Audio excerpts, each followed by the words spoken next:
Hello everyone. Now today we will cover one topic from the correlation analysis, that is chi-square testing. We have seen the two types of correlation, Spearman and Pearson's correlation coefficient. This is also one of the method of testing the correlation between the dependent and independent variables. So we have seen this data integration and in that the correlation analysis. So this data integration is one of the step from the data pre-processing, right? So in that data integration, we are integrating a data of a data pre-processing, which is combining all the data from the different data sources, and it is provide a unified view to the user of this collected data. So this is called as an data integration, which is giving an unified view of all the collection of data from the different data sources. So it merges the multiple data that is collected from the data sources like multiple databases, then data cubes, flat files, etc. So these are different sources. So who is going to be contribute towards this smooth data integration? So the correlation analysis is going to be contribute towards this smooth data integration. So whatever the data you have collected to give an unified view, that data is called as a data warehouse. So in that data integration, what is the identification problem, entity identification? In that the schema integration is an issue.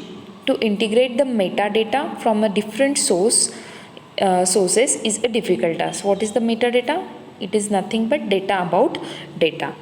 So it is one challenge. So identity real world entities from multiple data sources and their matching are an entity identification problem. Means you have to identify that data from your multiple data sources and then you have to perform the matching on that. So this is what one of the entity identification problem. So example is given here, that is a roll number in one database and enrollment number in another database referred to as the same attribute. Means they are both are same, but we have to make the matching in between them. So this is a difficult task. That's why it is called as an identification problem. Such a conflicts may create a problem for a integration of two schemas. Okay, one more type, that is redundancy and correlation analysis. So data redundancy occurs when a data from a multiple sources is to be considered for integration. In that case, it may happen that integration may consist of a redundant data, that is repeated data. Again, the attribute naming may be a problem, as same attribute may have a different name in multiple database. Yes, the naming is it can be a big problem, right? So it may have that the same data can be named with a different attribute. So at the time of integration, it again giving some problem. Then an attribute may be a derived attribute in another table. For example, yearly income. Yes, the attribute may be derived in one other table.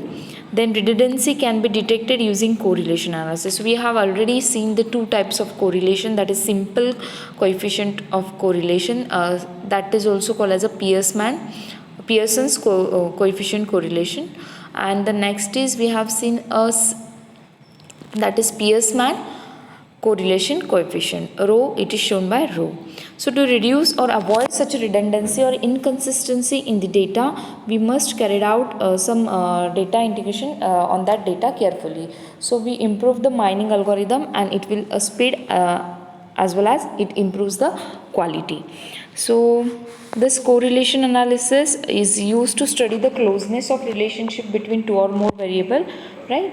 So we have seen the different type of correlation analysis, that is types of correlation. We have seen positive, negative and the zero correlation that we have already seen. In this we have completed with the simple correlation coefficient, that is denoted by R and also called as a Pearson's coefficient correlation. The next is Pearsman correlation coefficient. This is also we have seen in which we are giving a ranking to that data values in our table, and according to the rank difference we are calculating their correlation of between variables. Now we are going to see this chi-square testing in this. So this uses the hypothesis. There are two type of hypothesis we are having, that is a null hypothesis and alternative hypothesis. So it is used to test the these two hypothesis about the shape or proportion of population distribution by the means of sample data. Means by choosing a sample data you are finding the proportions of distribution of that particular variables. Okay, so for a nominal data means data which is having a nominal attributes or a categorical attributes, means you cannot classify that nominal data in terms of a numeric data. Okay, so for nominal data a correlation relationship between variables can be obtained by this chi-square testing, means you can apply this on the nominal data. This nominal variables, also called as a attribute variables or a categorical variable, classify the observation into the sample number of categories which are not a numbers. Okay, so for example nominal variable can be like a gender, means gender is having not a numeric data but a categorical data like a male and female. Then marital status, that is married, unmarried, divorced, etc. So these are nothing but a nominal variables, or you can say that these are categorical variables. So chi-square testing you can apply on this nominal data also, on numeric also. So this chi-square test is used to test the probability of independency of distribution of the data, but does not give you any details about the relationship between them. Means it is not showing what is the relationship between them, but it is showing whether it is dependent variable or an independent variable. This is shown by this chi-square testing. So this chi-square test is defined by this formula. So the formula is very simple and it is very easy to calculate this variables in between this formula. So chi-square is shown as a x square. Okay, it is equal to a summation of O minus E bracket square. So what O indicates, what E indicates. So is nothing but it is an expected frequency. Okay, it is an expected frequency, and O is nothing but the observed frequency. Okay, so it is O minus E bracket square and the summation of all that values divided by E, that is expected frequency. So in this way we have to calculate this chi-square x square. E is nothing but frequently expected, which is the amount of subject that you would expect to find in each category based on the known information. Means upon given information you are calculating and you are expecting such a frequency, that is E. O is frequently observed, which is amounts of subject you actually found in each category in present data. After calculation whatever you have found, that is called as an observed frequency. Okay, so again we are calculating some terms over here, that is called as a degree of freedom. The degree of freedom is also denoted as a df, and which is equal to r minus 1 into c minus 1. What is this r? That is rho minus 1 into the column minus 1. So whatever data we are having over here, we are representing the data in the form of table, and then we are calculating the number of rows and number of columns, and degree of freedom is nothing but number of rows minus 1 into the number of column minus 1. So where r is number of levels of one categorical variable, c is the number of levels of another category variable. Then expected frequency we can calculate. How we are calculating that expected frequency? So here formula is given, that expected frequency of that particular row and column. That's why it is mentioning row into column over here. So this is shown row into column. So expected frequency for that particular cell will be that value in the row multiplied by that value in the column divided by n. Okay, so E is here showing the expected frequency for that label R for the attribute X and level C for attribute Y. Then NR is nothing but sum of the sample observation at that label of attribute X, and C will be same sample observation at attribute Y, and N is nothing but total size of that sample data. So these all variables you are come to know with the use of this chi-square testing in one of example. Then you will come to know what is this NR, NC, and what is divided by that N. We will see all this term in this example. Then here is example we are having about this chi-square testing. So this testing are showing the example of men and women, and what kind of pets they are preferring, pet animals they are preferring, and the two observations are given here, that is nothing but cat and dog. So different values are here given for this cat and dog type of observation. So what we are going to observe over here, so men is having the different values in the cat column, the values something in a dog column, likewise the women. So what we are going to do over here, we are just adding up the rows and columns. So you can see over here we are adding the rows and columns here. So addition of this 207 plus 281 is 489. Then addition of this 231 plus 242 is 473. Again the addition of 207 and 231 is this, and the addition of 282 plus 242 is this. And this is what the total summation of this rows as well as column. So we can see here what is the summation exactly shown here. So in this way, first of all you have to make the addition of this, and after that we prepare that similar table for calculating that expected value, and to do this we need to calculate the each item in that table. Okay, so how we are going to calculate that? So this is what a previous table we are having. Then how we are going to calculate the expected values, that is nothing but the row total into the column total divided by the grand total. So you can see that row total is 489, column total is 438 divided by the grand total, that is nothing but 962. So in this way we are doing for cat, dog with men, cat and dog with woman, right? So same thing we are doing for this woman with the category cat, that is nothing but 473, that is row total into the column total as a 438 divided by 962. So in this way we are calculating the expected value for that particular row and column. Okay, so after that multiplication of that row total by each column total and dividing by that overall total, we it gives us the value like this. So you can see here the values are given here, that is after the calculation of this first cell,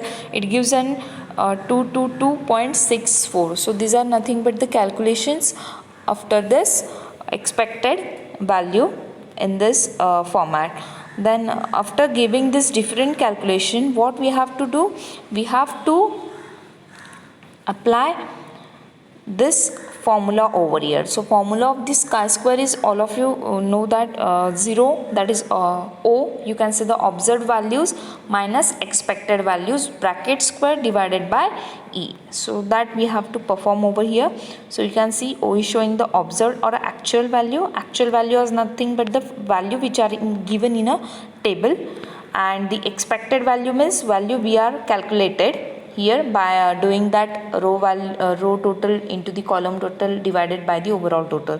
So these are the expected values, right? So what we are doing over here, O minus E.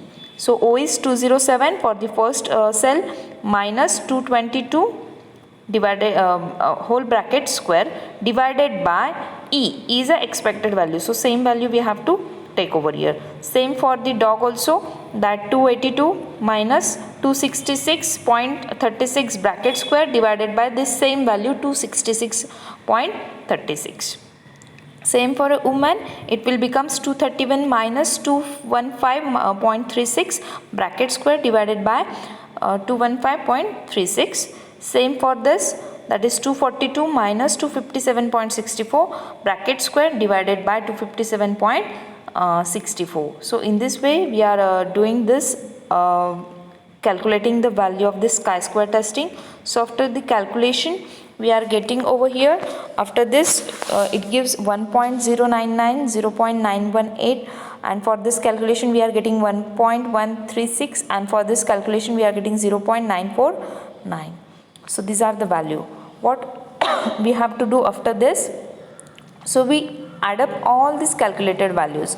So you can make an addition of this 1.099 plus 0.918 plus 1.136 plus 0.949. So after the calculation of this all expected values, not expected but the chi-square values, it is nothing but 4.102. So this is what this chi-square value. This is we are calculating from the observed plus expected values bracket square divided by the expected value. So in this way we are calculating this chi-square, and at the end we are getting this chi-square value as a 4.102. So this is what the observed value. Then how we are moving that from chi-square to a p-value, or you can say that p-value we are calculating by using a degree of freedom. Okay, so what is the degree of freedom over here? We are using that degree of freedom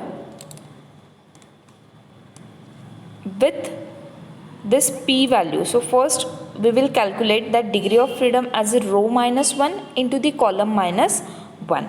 Okay, we have already seen in previous slides that r minus 1 into the c minus 1 is nothing but it is showing a degree of freedom.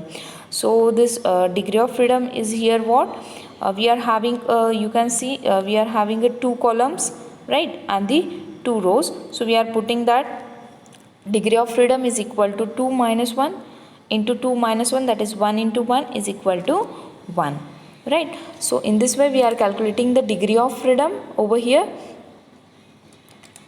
and after solving this we are getting 1 into 1 as a 1. So what is a degree of freedom we are getting now? The degree of freedom is what? 1. So how we are going to find out that values in over here? So here we are giving with a format, you can see here. This is what a table. In this table we are calculating the actual value with the significance value. So how we are calculating p values depending upon whatever we are getting in the chi-square values. So this column is showing a degree of freedom value. This row is showing a p value. So you can see that yellow rows are showing p values. We have to find out this p values, and this in between values are nothing but our chi-square values. So these are nothing but chi-square values. So what we get in our chi-square testing? In our chi-square testing we are getting that 4.102, right. This is what our chi-square value, 4.102. So what we are going to do, we will see a column degree of freedom over here, right. So this column is degree of freedom. Here we are searching for the value of that 4.1, right, 10. So where is that value? So that value will be in between this 3.8 and the 5.024, right. This value will become in here, that it will be in become 0.05, and this 0.025 means 0.03. So value in between this, so the resultant value we can say it is near to 0.04. So in this way we can refer a table for such a chi-square testing, and depending upon that we can have this resultant. So whenever your value of p is less than 0.05 and whenever the value is greater than 0.05, then we can create the dependency of that variable in such a case. So in initial slides I have mentioned that a null hypothesis. So it assumes that a given distributions are independent. So in null hypothesis we are assuming that the distribution in independence, whereas in alternative hypothesis we can assume that the distributions are dependence. Okay, so depending upon this distribution we can say that whether they are independent or a dependent variable we can find out by depending upon that null hypothesis, or you can say the alternative hypothesis. So if our p value is less than 0.05, so you can say that the test is for dependency. Okay, Whenever your p is greater than 0.05, then you can say that variables are totally independent. So what is the value we are having over here? 0.04. Means what? Our value is 0.04, means our p is less than 0.05. So the result is thought of as an being significant, meaning we think that the variable are not independent, means they are dependent variable, right? So you can say that men and women have a different preferences for cats and dogs. You can see this, we can say that both are having a different preferences for a cat and dog. So totally it depends upon the p value, which is we are calculating by using this table. Okay, so these are nothing but a significance values, you can say, or a p values, and if it is less than 0.05, then you can having a significant meaning of this all attributes in that table, means that attributes are not independent but they are depend on each other. That's why we are saying that, in another words, that we think that gender is linked to the pet preferences, means men and women have a different preferences for cats and dogs. So in this way we can say depending upon this value. So you will come to know that here we are having a two categorical value, that is men and women, again two categorical values of pet animals, that is cat and dog. So gender is men and women, and we are having that cat and dog. So these are two categorical values, and we want to show whether they are dependent on each other or not, right? So here we are not finding any correlation between that values, whether they are strongly correlated or loosely means weakly correlated or intermediate correlated, or they are having a zero correlation, or they are having a perfect correlation. We are not finding such a relationship between them, but we are just finding whether they are dependent or independent. So it is again depends upon the value of significance. If you are saying the significance is 0.05, so if it is below 0.05, then you can say that they are dependent, and if it is greater than 0.05, then we can say that the value is independent. So this is what the example of chi-square testing, and here we are finished with our chi-square testing. So thank you all of you.